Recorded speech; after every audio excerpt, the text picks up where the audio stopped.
शिव पुराण की कथा के अनुसार फागुन पूर्णिमा पर बसंत उत्सव में भी मनाया जाता है। इस दिन बसंत शुरू होता है और इसे ऋतुराज कहते हैं। इस ऋतु को कामदेव ने भगवान शिव जी की तपस्या को तोड़ने के लिए प्रकट किया था। ये उस समय की घटना है जब भगवान शिव जी का विवाह प्रजापति दक्ष की पुत्री माता सती के साथ हुआ था। राजा दक्ष भगवान शिव जी को पसंद नहीं करते थे।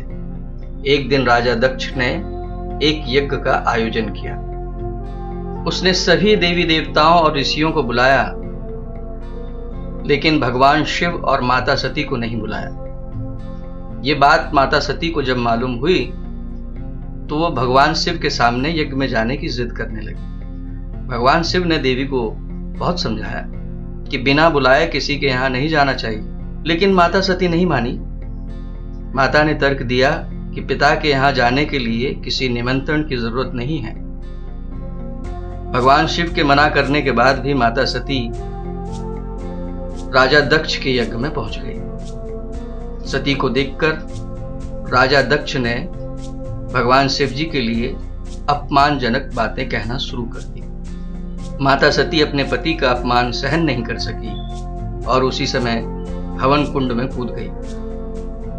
माता सती के जाने के बाद भगवान शिव तपस्या में बैठ गए। उस समय तारकासुर असुरों का राजा था। वह जानता था कि भगवान शिव तपस्या में बैठे हैं। उनका तप तोड़ना देवताओं के लिए भी असंभव था। माता सती के बाद भगवान शिव दूसरा विवाह भी नहीं करना चाहते। तारकासुर ने तप करके ब्रह्मा जी को प्रसन्न कर लिया। उसने ब्रह्मा जी से वरदान लिया कि उसकी मौत भगवान शिव जी के पुत्र के हाथों हो। वरदान मिलने के बाद तारकासुर का आतंक बढ़ गया। उसने देवताओं को हराकर स्वर्ग जीत लिया था। भगवान विष्णु भी वरदान की वजह से तारकासुर का वध नहीं कर पा रहे थे। सभी देवताओं ने ये योजना बनाई कि किसी तरह भगवान शिव जी का ध्यान तोड़कर उन्हें दूसरा विवाह करने के लिए तैयार किया। तभी तारकासुर का अंत संभव है।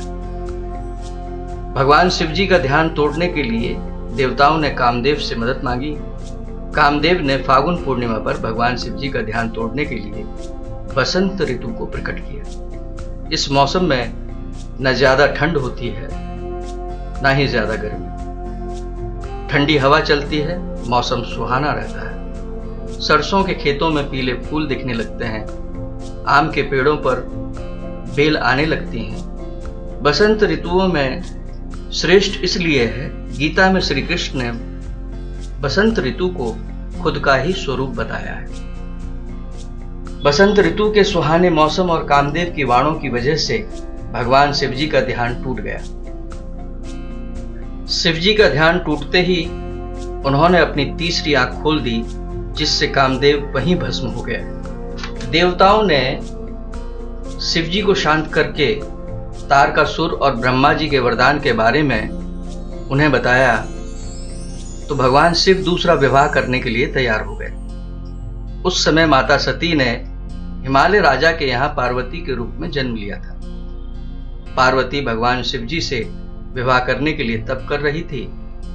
देवी की तपस्या से भगवान शिव प्रसन्न हुए और उनसे विवाह करने का वरदान दिया। इसके बाद भगवान शिव और पार्वती का विवाह हुआ, जिससे कार्तिकेय का जन्म हुआ और कार्तिकेय ने तारकासुर को मार दिया। जीत की खुशी में हर साल फागुन पूर्णिमा पर होलिका का दहन किया जाता है।